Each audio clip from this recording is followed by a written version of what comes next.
много интересно. Надявам се на хората да им хареса, защото е много така различно. И много са различни коментарите. Като повечето са положителни, което мене ме изненадва, защото аз не очаквах такива позитивизми за това. И другото интересно, което ще покажем малко по-различна визия.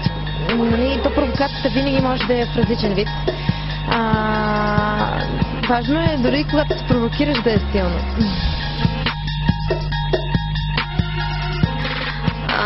Наистина е много по-добре за един изпълнител такъв род изява, защото ти разполагаш с сцена, с специално избрано осветление, декор.